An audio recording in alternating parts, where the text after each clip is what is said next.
भारतीय लोकसभा इंतखाबात में हुक्मरान जमात के ख्वाब चकनाचूर। बीजेपी और इत्तेहादी जमातों की 400 नशिस्तें जीतने की ख्वाहिश पूरी ना हो सकी। भारतीय इलेक्शन कमीशन के मुताबिक अब तक 75 नशिस्तों पर नताइज का ऐलान। बीजेपी के इत्तेहाद एनडीए के 48, कांग्रेस के इंडिया अलायंस की 24 नशिस्तें, 3 पर दीगर कामयाब। बीजेपी और इत्तेहादी जमातें 294 नशिस्तों पर आगे। कांग्रेस और इत्तेहादियों को 231 नशिस्तों पर बरतरी। वज़ीर-ए-आज़म नरेंद्र मोदी उत्तर प्रदेश से जीत गए। राहुल गांधी को केरला और रायबरेली से भारी बरतरी हासिल। कंगना रनौत, हेमा मालिनी भी आगे। राज बब्बर बरतरी के बाद पीछे आ गए। शशि थरूर, अखिलेश यादव, यूसुफ पठान, असदुद्दीन अवैसी, अमित शाह को बरतरी। मकबूजा कश्मीर से उमर अब्दुल्ला को शिकस्त। बीजेपी के मतलूबा नताइज न आने पर भारतीय स्टॉक मार्केट क्रैश कर गई। राहुल गांधी ने मीडिया गुफ्तगू में कहा, हमने सिर्फ बीजेपी नहीं पूरी रियासती मशीनरी के खिलाफ इलेक्शन लड़ा।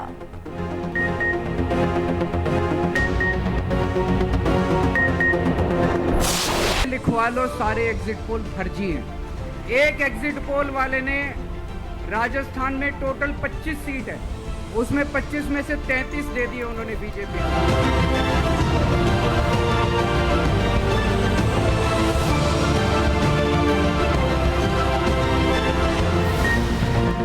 भारतीय मीडिया के एग्जिट पोल का पोल खुल गया। हुक्मरान इत्तेहाद को 350 से ज़ायद नशिस्तों पर फातेह करार दिया जा रहा था। भारतीय वज़ीर-ए-आज़म ने भी 400 नशिस्तों का नारा लगाया था। इलेक्शन के नताइज के मुताबिक बीजेपी और इत्तेहादी ज़्यादा से ज़्यादा 294 नशिस्तें हासिल कर सकेंगे।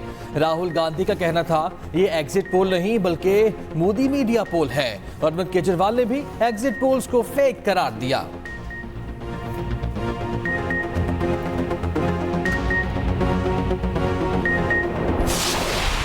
से मिलेगा, ये उसका हक है, कैंडिडेट का हक है कि कोई भी सिंबल मिले।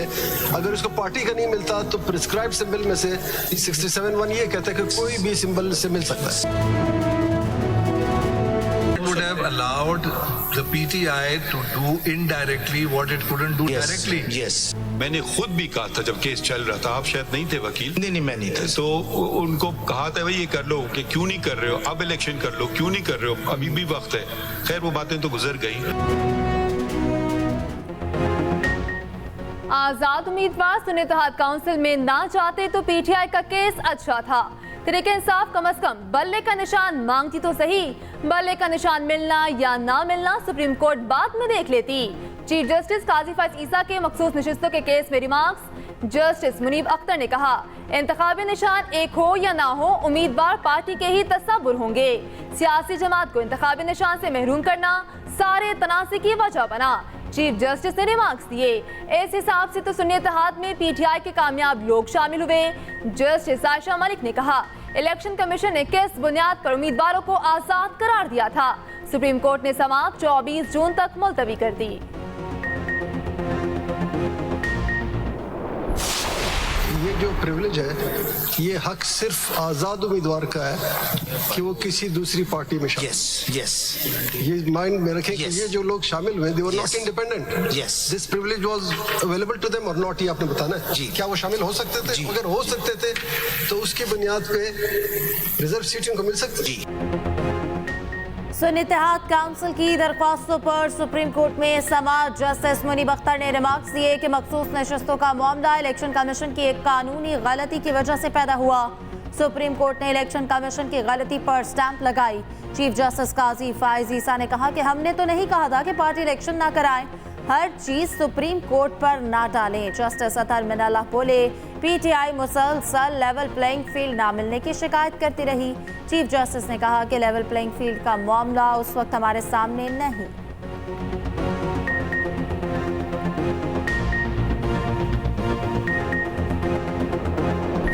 हम कोशिश कर रहे हैं कि हमारे 78 सीटें हमें मिले। हमें अभी भी उम्मीद है, सुप्रीम कोर्ट पे एतमाद है।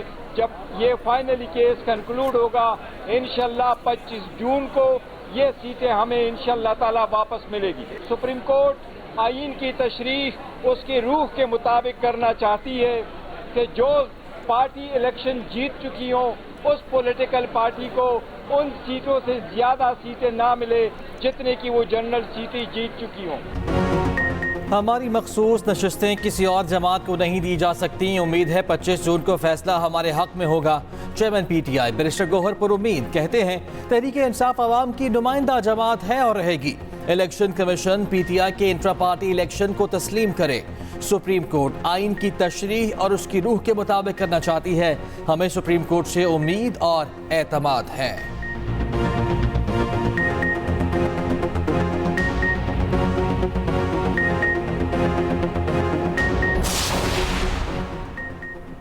तौहीन अदालत नोटिस, मुस्तफा कमाल ने गैर मशरूत मुआफी मांग ली। सेनेटर फैसल वावडा का मुआफी मांगने से गुरेज, दोनों ने नोटिस पर जवाब जमा करा दिया। फैसल वावडा ने कहा, प्रेस कॉन्फ्रेंस में जायज तनकीद की, मेरा अमल सुप्रीम कोर्ट की बेतौकीरी करना नहीं था। प्रेस कॉन्फ्रेंस का मकसद अदलिया की तौहीन नहीं, मुल्क की बेहतरी था। उधर मुस्तफा कमाल ने कहा, आला अदलिया और तमाम जजेस का दिल से एहतराम करता हूँ, खुद को अदालत के रहमो करम पर छोड़ता हूँ।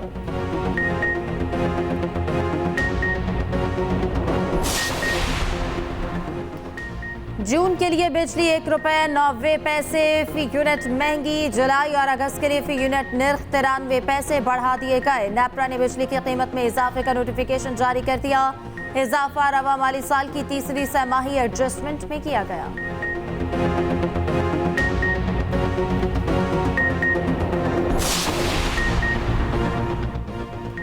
पाकिस्तान में सरमायाकारी लाने का मिशन। वज़ीर आज़म शहबाज शरीफ 5 रोज़ा दौरे पर चीन के पहले मरहले में शेंज़ेन पहुँच गए। एयरपोर्ट पर आला चीनी हुक्काम।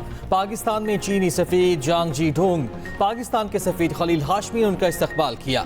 वज़ीर आज़म कल पाक चाइना बिजनेस फोरम में शिरकत करेंगे। वज़ीर आज़म की चीनी सदर और वज़ीर आज़म से मुलाकातें होंगी। वज़ीर आज़म शहबाज शरीफ का दौरा चीन से कबल पैगाम, कहा दौरा चीन से CPEC फ़ेज़ 2 का आगाज़ होगा। चीन ने हर मुश्किल वक्त में पाकिस्तान का गैर मशरूत साथ दिया। वफाकी वज़ीर मनसूबाबंदी एहसन इकबाल कहते हैं पाकिस्तान और चीनी कंपनीज के दरमियान शराकत दारी के मुआहिदे होंगे। वज़ीर इत्तलात अता तारक ने कहा दौरा चीन में पाकिस्तानी नौजवानों के लिए बेहतर रोजगार के मौके पर जोर दिया जाएगा।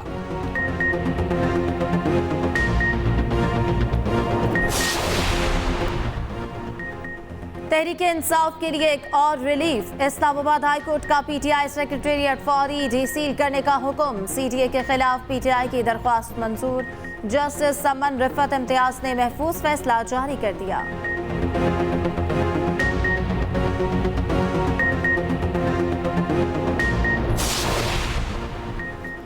बुशरा बीबी का इद्दत निकाह केस अपीलों की जल्द समाअत के लिए अदालत से रुजू। बुशरा बीबी ने सेशन अदालत में दरखास्त दायर कर दी। सजा के खिलाफ अपीलों को जल्द समाअत के लिए मुकर्रर करने की इस्तलाह। सेशन कोर्ट ने 7 जून के लिए नोटिस जारी कर दिया।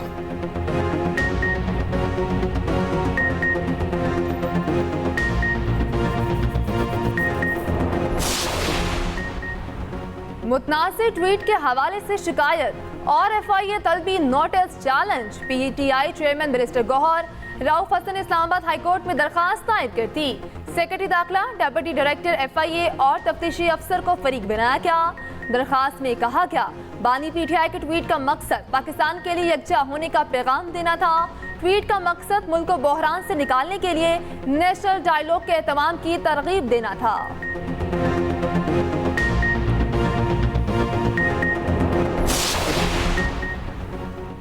मुज़ाकरात होंगे तो घर के मालिक से होंगे। मुज़ाकरात की उम्मीद ना हो तो मैं कोशिश क्यों करूंगा। साबिक सदर आसिफ अलवी की मीडिया से गुफ्तगू। कहा कि मैं सिर्फ मुज़ाकरात की कोशिश कर रहा हूं, नतीजा कुछ नहीं निकल रहा। पूरा सिस्टम एहतसाब के खिलाफ है। मुल्क में एहतसाब के लिए हिम्मत हार चुका हूं।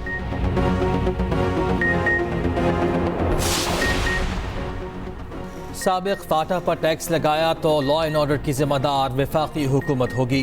रहनुमा तहरीक इंसाफ असद कैसर की न्यूज़ कॉन्फ्रेंस। कहा कबायली अजला के साथ किए गए वादे पूरे नहीं हुए। महमूद खान अचकज़ई बोले कबायली इलाकों के लोगों से हमेशा नाइंसाफ़ी की गई।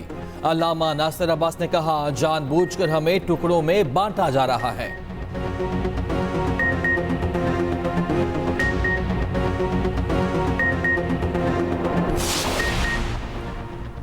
वज़ीर आला पंजाब मरीम नवाज से कतर के सफीर अली बिन मुबारक की मुलाकात। पंजाब में सरमायाकारी, लेबर फोर्स, बाहमी दिलचस्पी के उमूर पर तबादला ख्याल। वज़ीर आला मरीम नवाज ने पंजाब हुकूमत की बिजनेस फ्रेंडली पॉलिसियों से आगाह किया। पंजाब और कतर के दरमियान इक्तिसादी ताल्लुकात के फ़रोग़ का असूली फैसला। मरीम नवाज ने कतर के सनतकारों को पंजाब में सरमायाकारी की दावत दी। उधर पंजाब किसान कार्ड की रजिस्ट्रेशन का आगाज हो गया। मरीम नवाज कहती हैं किसानों को सालाना 300 अरब के पैदावारी कर्जे दिए जाएंगे।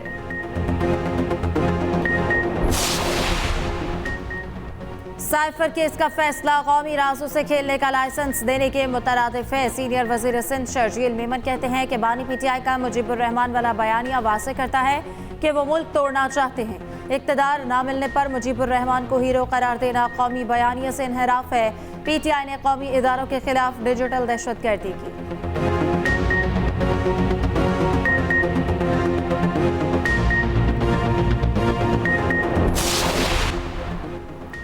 बानी पीटीआई के खिलाफ कानूनी कार्रवाई का फैसला पाकिस्तानी अदालतों को करना है।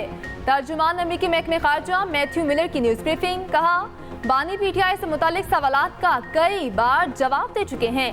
हम पाकिस्तानी अदालतों के फैसलों पर असरअंदाज नहीं हो सकते।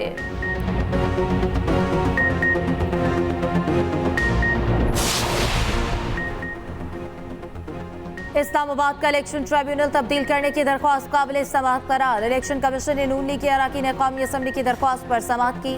दरख्वास्तों पर समाअत 6 जून को होगी। नोटिस जारी।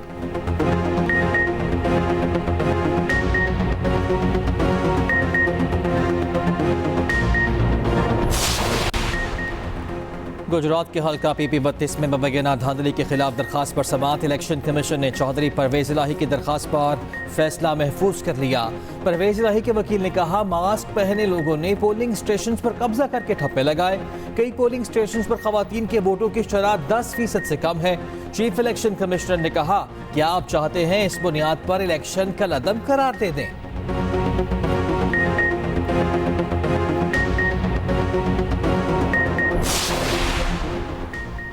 सुप्रीम कोर्ट में मौसम गर्मा की छुट्टियों में 1 माह की कमी। नोटिफिकेशन के मुताबिक मौसम गर्मा की छुट्टियों का आगाज 15 जून के बजाय 15 जुलाई से होगा।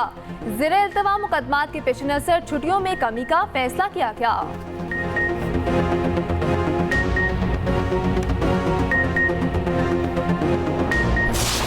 उनकी इंतहा हो गई है। स्नैचिंग के नाम पर, मोबाइल फोन छीनने और मोटरसाइकिल छीनने के नाम पर, स्ट्रीट क्राइम के नाम पर हमारी नस्ल खुशी हो रही है। ये स्ट्रीट क्राइम और छीनने की वारदात नहीं है, ये टारगेट किलिंग की वारदात है। कराची में अमन कहाँ है? हर शख्स हाथ में हथियार लिए फिर रहा है। रहनुमा एमकेएम मुस्तफ़ा कमाल की न्यूज़ कॉन्फ्रेंस। कहा, स्ट्रीट क्राइम के नाम पर हमारी नस्ल कुशी की जा रही है। कराची के गोल्ड मेडलिस्ट को गोली मारी गई। हुकूमत को आवाज़ दे रहे हैं, हम पर जुल्म बंद किया जाए। न्यूज़ कॉन्फ्रेंस में शुरका ने चेहरों पर कराची में जाँ बहक अफराद की तस्वीर लगाई।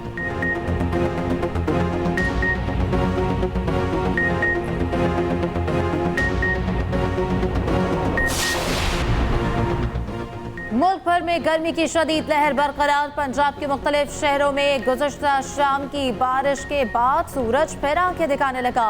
आज पक्कर और कोटद्दू में दर्जा हरारत 48 रिकॉर्ड किया गया। लाहौर में पारा 44 डिग्री तक पहुंच गया। लाहौर समेत पंजाब के बेशतर शहरों में 6 जून तक मज़ीद बारिशों की पेशगोई। पीटीएमए के मुताबिक गर्द आलूद हवाओं और गरज चमक के साथ बारिशें होंगी। उधर कराची में मगरिबी हवाएं आज रात दाखिल होंगी। महकमे मौसमियात के मुताबिक मगरिबी हवाओं से गर्मी की शदीद लहर का खात्मा होगा।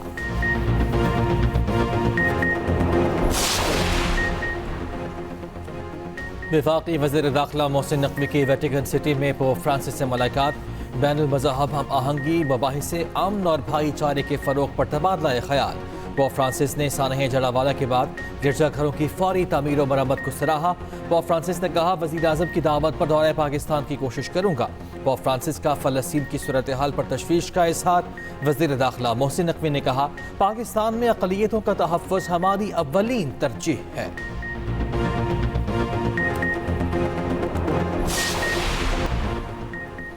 T20 वर्ल्ड कप के दिलचस्प मुकाबले जारी। अफगानिस्तान ने युगांडा को 125 रन के बड़े मार्जिन से हरा दिया।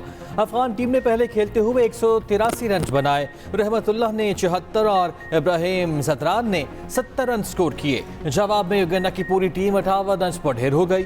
फजल हक फारूकी ने सिर्फ 9 रन देकर 5 खिलाड़ियों को आउट किया। मैन ऑफ द मैच भी करार पाए। आज शाम 7:30 बजे इंग्लैंड और स्कॉटलैंड बारबाडोस में मद्दे मुकाबिल होंगे। नेपाल और नेदरलैंड्स की टीमें 8:30 बजे डैलस में आमने सामने होंगी।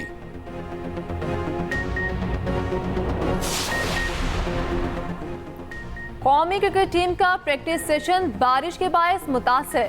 बॉलर्स और बैटर्स अलग अलग प्रैक्टिस करने पर मजबूर। बैटर्स के लिए एकेडमी में प्रैक्टिस की जगह मुख्तस कर दी गई।